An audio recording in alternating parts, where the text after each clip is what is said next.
Hey everybody, this is Anthony from VR Game Rankings, and welcome to episode 3 of the daily vlog for October 4th, 2017. And we continue to do these vlogs every single day, and hopefully as each day goes by, we get a little bit better and better with doing these vlogs, and hopefully there'll be a little bit more entertaining for you guys as these shows continue to move on. Now, today, I have some stuff to talk about regarding the Windows mixed reality. Now remember, October 3rd was supposed to be this big coming out party for Microsoft. There was going to be a big blowout of this whole mixed reality thing. And we did get some pretty big announcements yesterday, but I have to admit that I was underwhelmed by what happened here. I really thought that Microsoft was going to try to be this fourth major platform in VR. We, of course, have the HTC Vive, we have the Oculus Rift, and we have the PlayStation VR. Those are the three major platforms. Each of those platforms has very specific stores that they operate under. Oculus, of course, has the Oculus Store. PlayStation has PSN. And then for the Vive, it's really Steam. I mean, you can talk about Viveport if you want, but it's really Steam, right?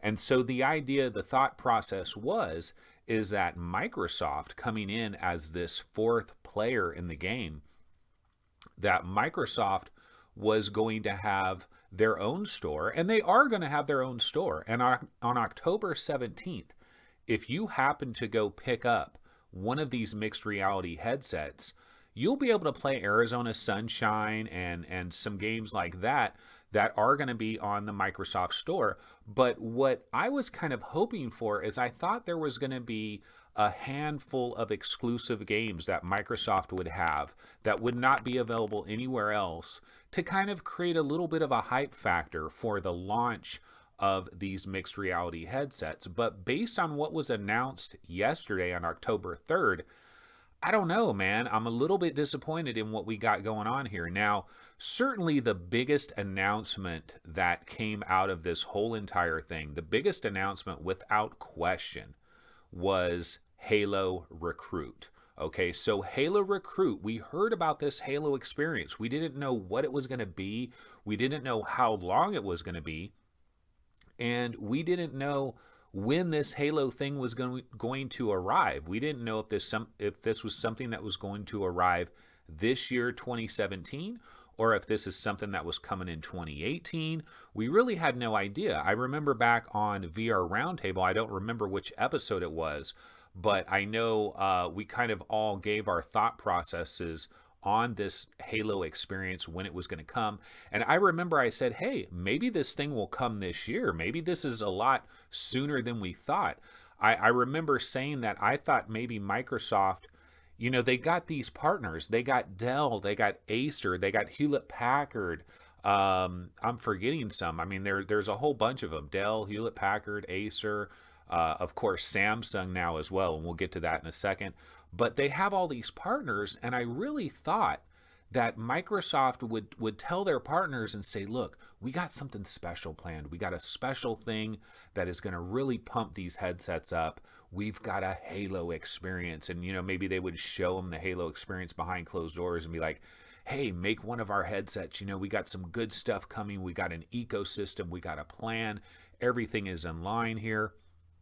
And so I thought there was a possibility that this Halo thing could be a very big deal and could actually be a major situation for the VR gaming industry going forward. But this Halo Recruit, I don't know if you guys saw the video that I saw yesterday, but it was practically embarrassing. I mean, I really have to say that. I mean, I don't know how to spin it. You know, how do I spin this? I wrote an article actually on VR Game Rankings about Halo Recruit, and it wasn't the nicest article. And I remember after I wrote it, I started thinking to myself, man, should I do this? Because if someone from Microsoft read this article, they might not want to work with me in the future, because I kind of slammed this Halo Recruit, because I just got to be honest, man. I'm going to be real. Like, As far as I'm concerned, yeah, it's a website and I want to eventually make money with advertising and all of that. And so I have to think about advertisers.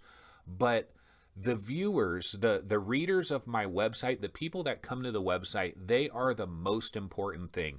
The way I think of it is I think of it like Electronic Gaming Monthly. I remember this video game magazine back in the old days called Electronic Gaming Monthly, and sometimes they would slam games and they would get a lot of heat from the publisher or the developer of the game that they slammed, but they would always say, look, we got to be true to our readers. We got to be legit. And so I'm kind of taking that advice and kind of trying to do that with VR Game Rankings. So I'm not going to try to sugarcoat things. I'm going to be a little bit more legit, a little bit more raw. And I kind of did that with that Halo Recruit article yesterday. And basically, the gist of it is this. Look, Halo is your premier property. Well, at least it used to be. I guess their premier property is probably Minecraft or like Players Unknown Battleground. You know, they're bringing that to Xbox One X. And what is Microsoft's like key franchises anymore? It used to be Halo. Halo was their number one deal, and Halo has kind of fallen from grace over the years, pretty much since Bungie left, I guess you could kind of say. And the thought process is like, look, if you're going to bring out a VR experience for Halo, I don't mind if it's like 20 minutes long. I don't mind that, but it better be banging. You know what I mean? It better bring it. It can't be like some little rinky-dink thing that they threw together, which that's what it looked like. I saw a video. It seemed like it was kind of like an an off-monitor kind of video. Like somebody had the headset on and they were experiencing this Halo Recruit experience, and then somebody was recording a monitor that had it on the monitor. So and the video quality was bad, and I don't think there was any audio or anything, and so it was not the ideal look that you want to get at this Halo Recruit thing. But what we found out about it is apparently this thing only runs about 10 minutes long, and when you first get into it, you have guns, okay, you have guns, and they are tracked, and so you're in this environment, and it is kind of a Halo-ish environment. Imagine if you were on one of the Halo ships and you're like in the bridge or something. It kind of has that look on the walls and the tables and everything around you, and that's kind of cool. And having the guns there, and you're in this 3D environment, and it is virtual reality. And then what you do is you see grunts and you see some of the other enemies in the Halo series, and they have them there, and I'm sure they're full sized, and I'm sure it looks really good. Like if you guys have played Gunheart, when you get into Gunheart, before you actually get into the game, you can go over to this little area where they have full size models of all the enemies that are in the game, and you could examine them closely and kind of look at them and be like, wow, this looks pretty cool. And that's kind of what they did here with Halo. And if you're like a Halo super fan, it's probably going to be pretty cool to see a grunt and to see an elite and see all these different Halo creatures like looking full size, 8 feet tall, 9 feet tall, or however tall they are, and seeing them right there. That might be kind of cool for a minute, okay? It might be cool for like a minute. And then so after that, you basically have these guns, and it's like a shooting range, okay? So you're doing a shooting range, but you're not shooting three-dimensional enemies that are coming at you in that actual real virtual environment that they put you in. No, they have like a two-dimensional screen, like a big giant screen, and you're shooting them like you're playing a video game on this screen. And it's just a simple shooting game. And so that's all we saw with this video. And apparently after that's over, you kind of walk somewhere else, and maybe you like have an encounter with Master Chief for like maybe 1 minute or something like that. But the whole entire thing is supposedly around 10 minutes or so, maybe a little bit longer, a little bit shorter, somewhere in that range. And based on what I saw, it's like, man, really? This is what you're going to do with Halo? Your number one franchise? Well, it used to be your number one franchise. But this is what you're going to do? You're going to bring this out? I really feel like this was a mistake. Like, don't do this. If you don't have something legit, don't even come to the party. You know what I mean? Like come with something seriously legit. Like what I expected with this Halo thing, okay, I knew that it was going to be short. I knew that it was going to be incredibly brief, and I knew it was going to be a teaser. But what I imagined was, I imagined Microsoft would have sat down with 343 Industries, which supposedly developed this, but it seems like they grabbed like maybe a handful of employees and corralled them for a weekend and said, hey, whip up some little dumb VR thing, because that's kind of what we ended up getting here. At least that's what it appeared from the video. Now, I haven't experienced this myself, and apparently there could be free demos of this at Microsoft stores and stuff like that. And I really do want to try it out. I do want to check it out and see how it works. But at the end of the day, man, I just think, I mean, going back to what I think they should have done is like the way that I would imagine it is like Doom VFR. Okay, so Doom VFR is a Bethesda created property that is from the ground up for VR, and they really spent a lot of time on it. And this is like a 4-hour experience or whatever. I thought what Microsoft would do is they would spend about 20 minutes putting you in a Halo world, having you run down a hallway, you know, seeing actual enemies come at you. And maybe it's incredibly brief, it's incredibly short, and it's over before you know it. But it's powerful, it's impactful, and it gives you this feeling of Halo, and it gives you this idea that, oh my God, dude, Halo in VR, this could bring me back to Halo. Like the last Halo that I got into was Halo 3, and I haven't really cared about Halo since. And so Halo VR is the first time that they might be able to get me back, and I was hoping that they would have a little demo experience of this that would take me there and give me that feeling. But I don't feel like this is it. Like, I feel like this Halo Recruit thing is almost like a throwaway, like just a miscellaneous little marketing ploy, if you will. I don't know. Maybe I'm a little bit too harsh. But one of the other questions that we have to think about is, as Vive owners, as Oculus Rift owners, because I don't have any plans to run out and buy one of these mixed reality headsets right away. I don't have a plan to do that. And as a Vive owner, as a Rift owner, am I going to be able to play this Halo thing on October 17th? From what I've understood about all of this, I don't think that's actually the case. Now, my personal feelings on how Microsoft is going to do this, because they also talked about Steam VR for these mixed reality headsets, and that they're opening it up to developers so that developers can test out their Steam VR games running on the Windows mixed reality platform. And there were some comments about that. But what it sounds like is, if you were to buy one of these headsets on October 17th, you're not going to be playing Steam VR games until maybe like late December or something like that, or mid-December. It doesn't sound like it's going to be like a really quick thing. And in the same way, for like Vive and Oculus owners, it doesn't sound like we're going to be let into that ecosystem right away either. The way it sounds to me, this is what I think is going to happen here.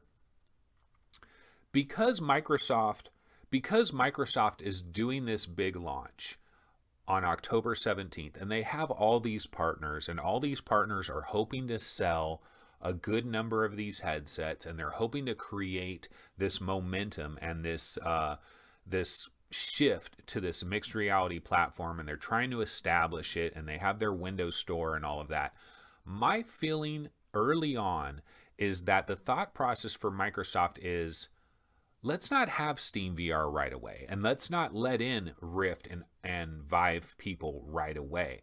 So that if somebody is really desperate and they really want to experience this stuff now, let's force them to kind of run out, buy one of these mixed reality headsets, and actually jump in on the whole Microsoft thing. And then maybe a month or two later, we have Steam VR, and then a month or two later, we have a way that Oculus owners and Rift owners can try out this Halo experience and stuff like that. That's how I kind of feel. That's what I kind of feel Microsoft's strategy is going to be in the immediate future. So October 17th around launch, around that time and into November. Maybe in December, maybe early December, Steam VR comes aboard for these Microsoft headsets. As far as when like us HTC Vive and Oculus owners are actually going to be able to get in there and experience any of this, maybe there's some type of hack that can spoof it. Maybe Cross VR is going to work on that. So who knows how that's going to work? So maybe there might be some kind of some kind of workaround where we can get in there and we will be able to try this Halo Recruit experience in our Vives and in our Rifts this year, 2017. That might be possible, but I don't know that I would bank on it right away. So it's going to be one of those play it by ear types of things. But one of the other things I did want to mention before we get out of here, again, we just try to do a little 30-minute banger with these daily vlogs. And one of the things I did want to mention is, where is Forza 7 VR? Where is Super Lucky's Tale VR? I thought for sure that Microsoft would have a handful of exclusives, a handful of properties that would make somebody like myself or any of these other VR gamers like really actually want to have one of these mixed reality headsets, because fuck, Forza 7 VR is available on October 17th. It's the full game. It works in VR. It looks incredible. You know, that would actually cause me to almost consider an idea of trying to get my hands on one of these headsets and actually buy one, you know, if that was the only way to play it. Or Super Lucky's Tale. I don't know what the release date is for Super Lucky's Tale on Xbox One X. When that was announced at E3, I thought in the back of my mind, well, Microsoft got an exclusive for this game, no mention of VR whatsoever, but I just naturally assumed that, well, hey, they got these mixed reality headsets, they got their Windows Store on PC, this is going to be a VR exclusive on there, and you're going to have to sign up and get a Microsoft account and jump through some hoops if you want to play Super Lucky's Tale in VR. I thought this stuff was coming. I thought they would have Forza 7 VR, Super Lucky's Tale VR. No announcements whatsoever. All we got was this Halo Recruit thing, and I think that's disappointing, especially when the Halo Recruit thing did not bring it. You know, it did not bring it at all. So if they had Forza 7, if they had Super Lucky's Tale, at least they would have had some momentum. Now, the good news is it's October 3rd. Well, I mean, they did this on October 3rd. It's October 4th now. These headsets are coming on October 17th. So it is possible that Microsoft is going to, from this point forward, they're going to slowly start leaking out some announcements here and some announcements there, leading up until October 17th to kind of build a momentum. So maybe Forza 7 VR, maybe we still find out about that before October 17th. Super Lucky's Tale VR, maybe we find out about that as well. So maybe it's not a complete disaster, you know, or maybe even after October 17th we find out about these things, because we still have the whole fourth quarter to deal with, and the fourth quarter in VR is incredibly exciting. We have so many games coming in October and November. It is going to be sheer madness. This is the true year of VR. Remember when we kept saying like 2014 is the year of VR, 2015 is the year of VR. No, 2016 is the year of VR. It seems like this fourth quarter of 2017 is like the real launch of VR. And that's tremendously exciting with so many freaking games coming. Okay, so I don't have a lot of time left, but I did want to briefly touch on the Samsung Odyssey headset. Now, we knew that Microsoft was going to have all these mixed reality headsets, and they have a reference design, and most of these headsets, I believe, are 1440 by 1440 resolution, and they're using LCD screens with low persistent LCD, but they're still LCD. Okay, so Samsung is going to have their Odyssey headset, which actually I don't think it comes out on October 17th. I think it's coming in November. It's a little bit delayed. But their headset is more of the deluxe version. Now, this headset's going to be $500 with the two controllers. So the same exact price as the Oculus Rift. Now it does use the inside out tracking, so you don't need to put cameras or lighthouses anywhere. We still don't know exactly how robust that's going to be. And then the controllers that they have, it's funny, I was talking to my buddy Arrowin X yesterday, another shout out to Arrowin X, and we were talking about those Microsoft mixed reality controllers. And for some reason, I thought they were virtually identical to the Touch. Like, I thought they practically raped the design of the Oculus Touch and basically copied it. I thought, let me grab one of my Oculus Touches.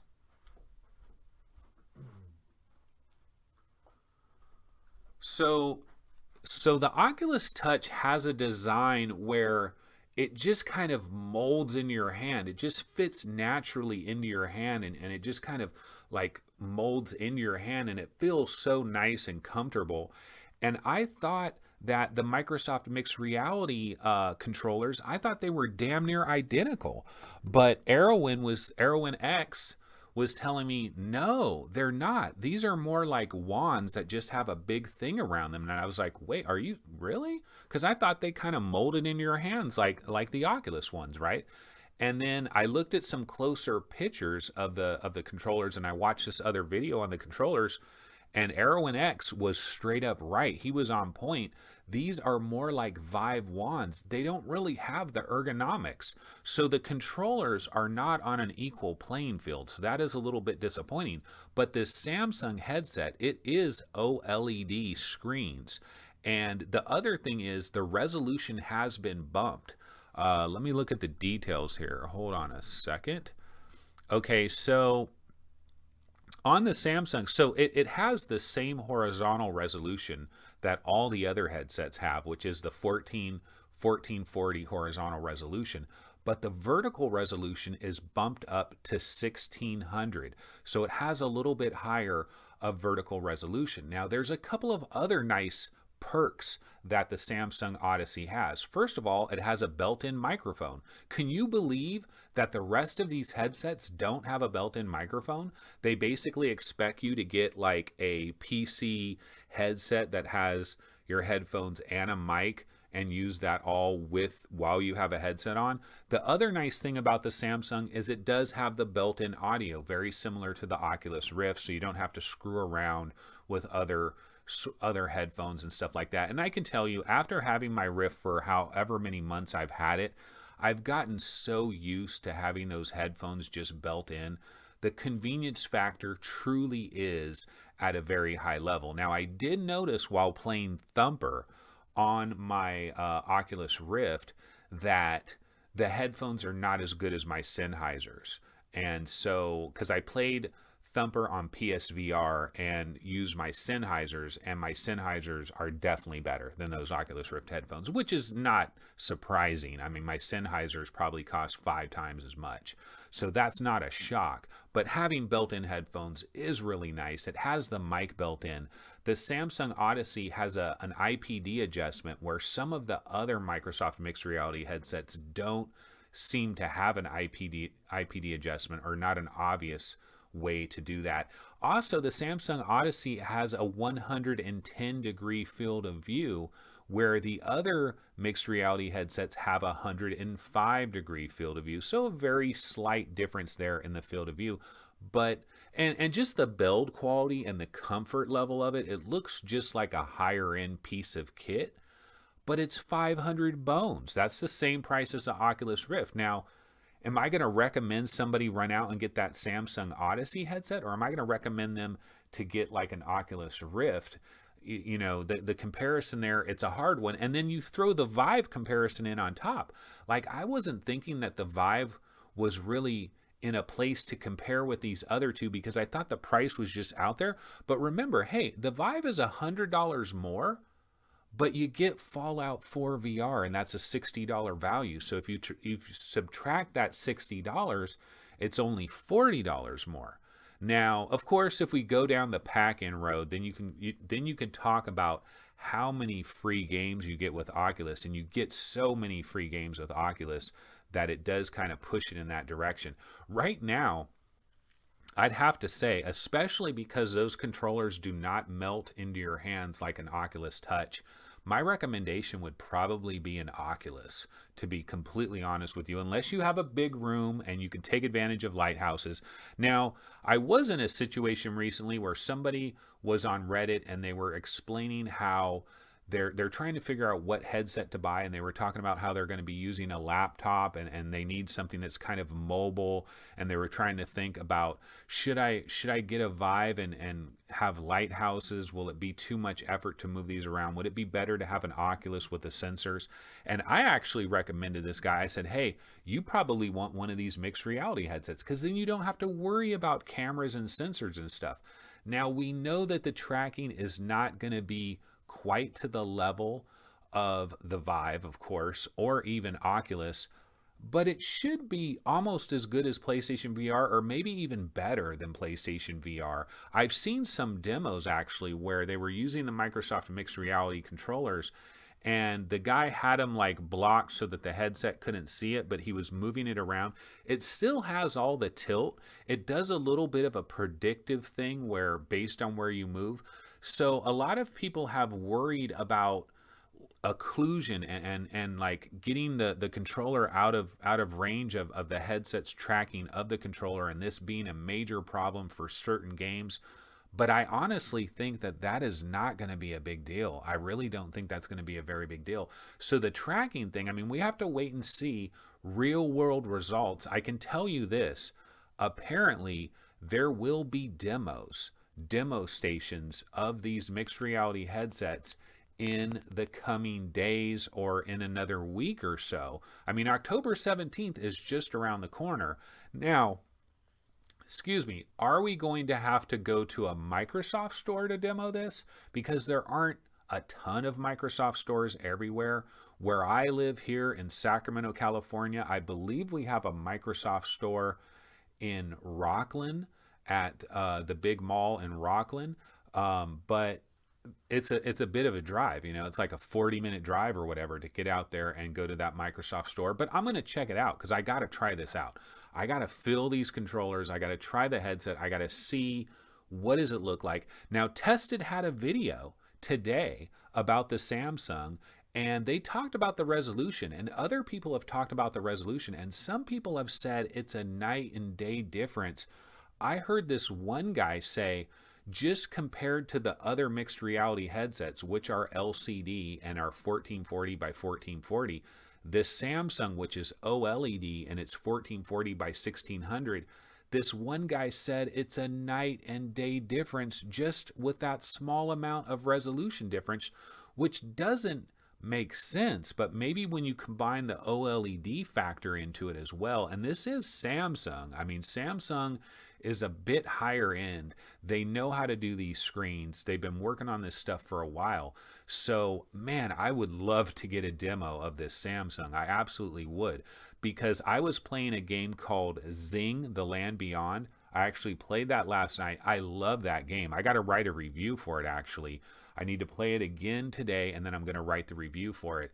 But Zing: The Land Beyond, there's these little tablets that you can pick up, and you kind of are holding them with your controller, and you can move them around, and it has cursive written on it, and you can read it. But every time I pick up one of these tablets and I'm trying to read it, I have to kind of keep positioning it and moving it around so that I can get the words in the right spot where I can actually read the words and understand what the hell it's saying. And so a nice bump in resolution for like menus and reading little words and little indicators and HUDs and things like that, that would be a bonus. This is not Pimax 8K, and screen door is not going to be eliminated. And we know that screen door isn't even going to be eliminated with Pimax. We've already heard that screen door still exists.